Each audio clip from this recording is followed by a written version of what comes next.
Picture this.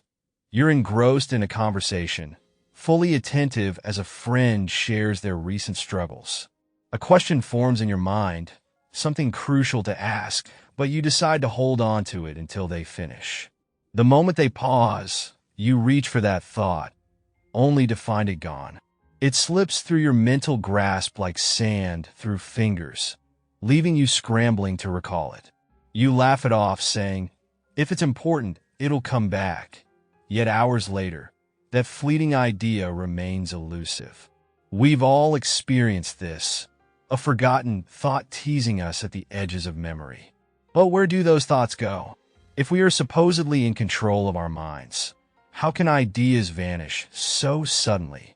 Our minds are curious creatures, housing millions of thoughts each day.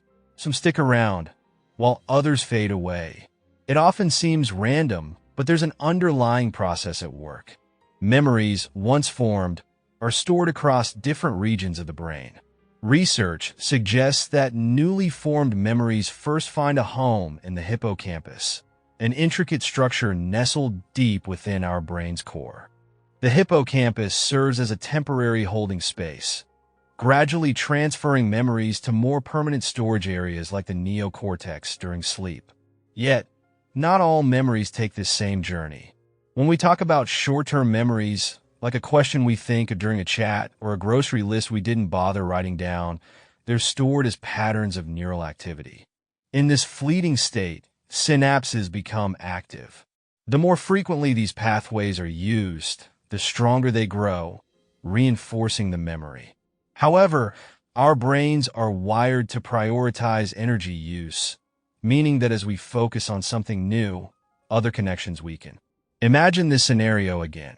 You're listening intently as your friend speaks. Your initial thought triggers a strong synaptic connection, but as you switch your focus to processing your friend's words, that original connection fades. It's not that the thought disappears entirely. Rather, its mental pathway weakens, replaced by other signals being formed while your friend continued speaking.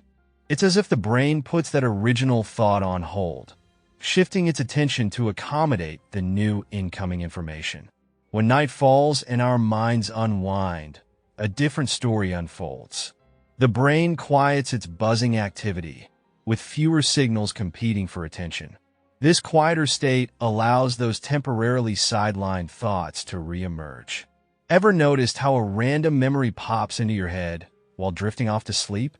It's no coincidence. Your brain has slowed down, creating space for those thoughts that had been tucked away earlier.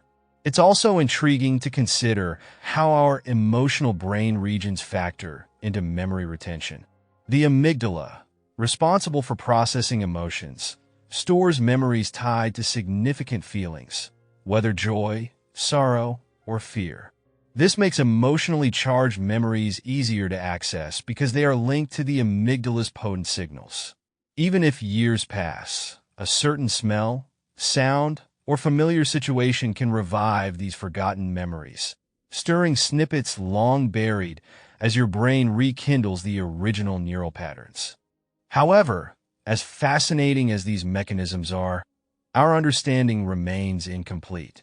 Scientists have delved deep into how thoughts form and occupy our conscious minds, yet what happens when they fade remains largely uncharted. When we forget, those thoughts don't disappear into a void. They retreat into the complex labyrinth of our brains, perhaps waiting to be revived when the right stimulus triggers them.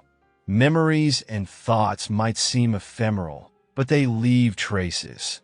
Each forgotten idea is encoded in the intricate web of neurons and synapses, lying dormant, just waiting for the moment when they might light up again.